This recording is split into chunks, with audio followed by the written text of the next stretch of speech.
Clutch వదిలినప్పుడు నెమ్మదిగా ఎందుకు వదలాలి అంటే, ఇంత పెద్ద వెహికల్ని ఒక ఇద్దరు మనుషులు వెనక నుంచి పుష్ చేస్తే స్పీడ్గా పుష్ చేయడానికి ఎన్ని సెకండ్స్ పడుతుంది? అట్లీస్ట్ 5 to 10 seconds పడుతుంది. అంటే వాళ్ళు పుష్ చేస్తే మూవ్ అవ్వాలి కదా, బండి స్పీడప్ అవ్వాలి కదా. సో 5 to 10 seconds పడుతుంది. మనం అదే టైము మనం ఇంజన్కి ఇవ్వాలన్నమాట. సో అందుకు మనం క్లచ్ నెమ్మదిగా రిలీజ్ చేయాలి.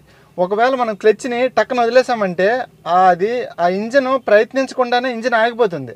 అందుకు మనం క్లచ్ని నెమ్మదిగా వదలాలి.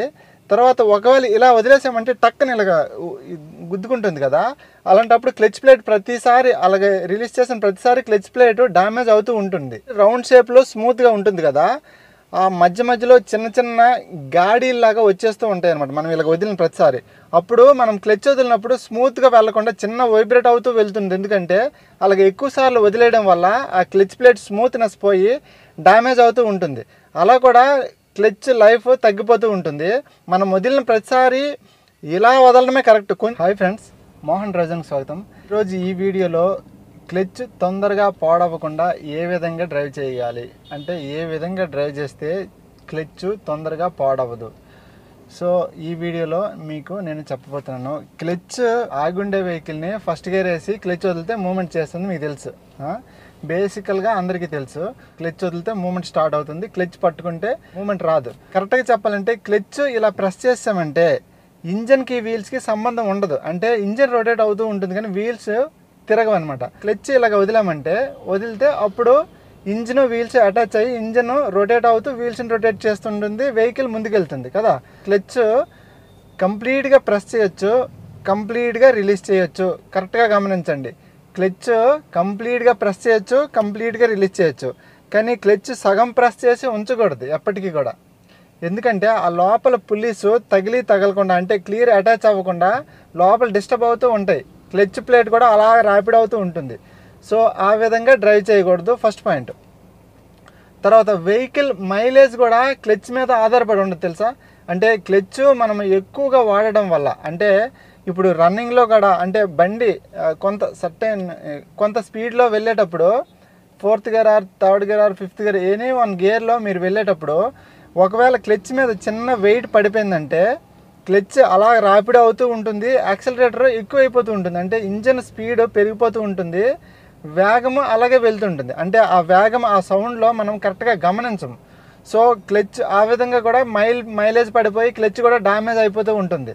సో ఆ విధంగా కూడా ఉంటుంది. క్లచ్ మనము ఎంత తక్కువ వాడితే అంత బాగుంటుంది ఇంజన్కి ప్లస్ క్లచ్ ప్లేట్కి.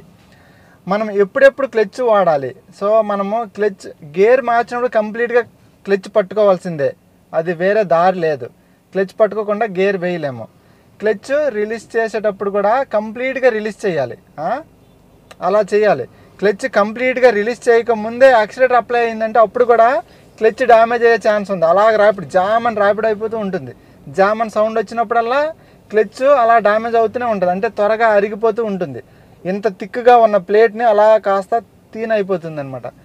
ఆ విధంగా చేశారంటే. నెక్స్ట్ ఏంటంటే, మనము క్లచ్ వదిలినప్పుడు ఇలా వదలడం మానేసి మనము కొంచెం టక్ అంటే జర్క్ వచ్చినట్టు ఇలా వదిలామంటే అప్పుడు ఆ ప్రెజర్ కూడా క్లచ్ మీద పడుతుంది. అప్పుడు క్లచ్ ఒకే లెవెల్గా అరిగిపోదు, మధ్యలో చిన్న గ్యాప్స్ లాగా వచ్చి, అంటే చిన్న అప్ డౌన్స్ లాగా వచ్చి అరుగుతూ ఉంటుంది. క్లచ్ వదిలినప్పుడు ఎక్కువ వైబ్రేషన్ రావడం, వెహికల్ ఒక్కొక్కసారి ఇలా గుద్దుకుంటూ ఉండడం జరుగుతూ ఉంటుంది. క్లచ్ ఎంత స్మూత్గా అరిగితే వెహికల్ కూడా అంత స్మూత్గా మూవ్ చేసినప్పుడు వైబ్రేషన్ రాకుండా, లేదంటే గర్గర్లాంటి సౌండ్ రాకుండా ఉంటుంది.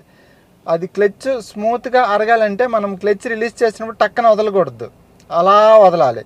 ఎక్కువసార్లు టక్ అని అలా ఎక్కువసార్లు అదే సేమ్ మిస్టేక్ ఎక్కువసార్లు అవుతుందంటే క్లచ్ ప్లేటు ఒకే విధంగా ఉండదు, కొంచెం అలాగా అంటే సాఫ్ట్గా ఉండదు అనమాట. మధ్యలో బ్రేక్స్ లాగా వచ్చేస్తూ ఉంటుంది. అప్పుడు మనం వదిలిన ప్రతిసారి ఎక్కువ వైబ్రేషన్ రావడం, గడగడ ఇంజిన్ అంటే డాష్ బోర్డ్ సౌండ్ రావడం జరుగుతూ ఉంటుంది. అలా కూడా చేయకూడదు. గేర్ మార్చినప్పుడు ఫుల్ క్లచ్ పట్టుకొని గేర్ మార్చాలి. తర్వాత యాక్సిలరేటర్ ఇచ్చే ముందు కంప్లీట్గా రిలీజ్ చేసిన తర్వాత యాక్సిలరేటర్ ఇవ్వాలి. ఓకే, ఇవి మాత్రం మర్చిపోవద్దు. అప్పుడు మన వెహికల్ యొక్క క్లచ్ చాలా లాంగ్ టైం పనిచేస్తుంది. అంటే మనకి ఏ విధమైన ఇబ్బంది లేకుండా ఈజీగా మనము క్లచ్ని వాడుకోవచ్చు అనమాట. అంటే లాంగ్ టైం మనం క్లచ్ ప్లేట్ మార్చక్కర్లేదు.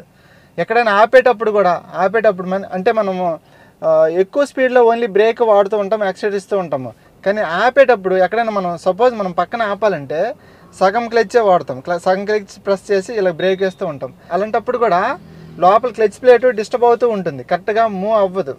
కరెక్ట్గా అది ఇంకా ఎంగేజ్లో ఉండేటప్పుడు మనం బ్రేక్ వేస్తూ ఉంటాం. కంప్లీట్గా క్లచ్ ఇంతవరకు ప్రెస్ చేసి బ్రేక్ వేసారంటే క్లచ్ చాలా రిలాక్స్గా ఉంటుంది, ఇంజిన్కి క్లచ్ ప్లేట్కి సంబంధమే ఉండదు. అప్పుడు మనం బ్రేక్ వేసుకొని ఆపుకోవచ్చు. క్లచ్ కంప్లీట్గా ప్రెస్ చేయడం, కంప్లీట్గా రిలీజ్ చేయడం అనేది చాలా ఇంపార్టెంట్. అలా చేశారంటే క్లచ్ ప్లేట్ లైఫ్ బాగుంటుంది. నెక్స్ట్ ఏంటంటే క్లచ్ మీద కంటిన్యూ కాల్ పెట్టే అలవాటు ఉంటుంది కొంతమందికి. అంటే లెర్నింగ్ టైంలో అలర్ట్నెస్ కోసం క్లచ్ మీద కాలు ఉంచుతాం. అంటే ఎవరైనా అడ్డం వస్తే మళ్ళీ కిందన కాలు ఇలా పెట్టి ప్రెస్ చేయడం అనేది లేట్ అయిపోతుందని మనము లెర్నింగ్ నేర్చుకునేటప్పుడు ఇలా రెడీగా పెట్టుకుంటుంటాం. కానీ ఫుల్ ప్లెజ్డ్ అయిపోయాక మనం ఫుల్ ప్లెజ్డ్ అంటే కంప్లీట్గా డ్రైవింగ్ వచ్చేసిన తర్వాత కూడా క్లచ్ మీద కాలు పెట్టకూడదు. ఎందుకంటే మనకు తెలియకుండా కొంచెం కొంచెంగా ప్రెస్ అయిపోతూ ఉంటుంది. అప్పుడు కూడా ఇంకా క్లచ్ ప్లేట్ డిస్టర్బ్ అవుతూ ఉంటుంది కదా లోపల. సో అప్పుడు కూడా క్లచ్ ప్లేట్ లైఫ్ తగ్గిపోతుంటుంది. సో మీరేం చేస్తారంటే ఈ పక్కన పెట్టుకోవచ్చు, ఇంత దూరంగా పెట్టుకోవచ్చు. అవసరం వచ్చినప్పుడు ఇలా పెట్టుకోవాలి, అవసరం వచ్చినప్పుడు మాత్రం ఇలా పెట్టుకోవాలి. అంటే జంక్షన్ కానీ లేదంటే మన ముందు ఎవరైనా డిస్టర్బ్ చేస్తున్నా అలర్ట్గా బండిని ఆపుకోవాలి కదా. అలాంటప్పుడు ఇక్కడ నుంచి ఇక్కడ తెచ్చి క్లచ్ పట్టుకుని బ్రేక్ వేసుకోవడం, లేదంటే డైరెక్ట్ బ్రేక్ వేసుకోవడం, ఏదో ఒకటి కంట్రోల్కి మనం యాక్టివేట్గా ఉండాలి కదా. సో ఆ విధంగా. కానీ మనము డ్రైవ్ చేసిన ప్రతిసారి కంటిన్యూ దీని మీద లెగ్ పెట్టి కొంచెం ప్రెస్ చేసేయడము, దాని మీద వెయిట్ పడిపోవడం అలాంటివి జరుగుతూ ఉంటాయి. అలా చేయకూడదు. ఇది వీడియో. మీకు క్లచ్ క్లియర్ లైఫ్ రావాలంటే కంపల్సరీ ఈ విధంగా మీరు ప్రయత్నించాల్సిందే నేను చెప్పినట్టు. ఈ వీడియో మీకు నచ్చినట్లయితే షేర్ చేయండి, వాళ్ళకు కూడా ఉపయోగపడుతుంది, క్లచ్ గురించి క్లియర్గా తెలుస్తుంది. Thank you so much.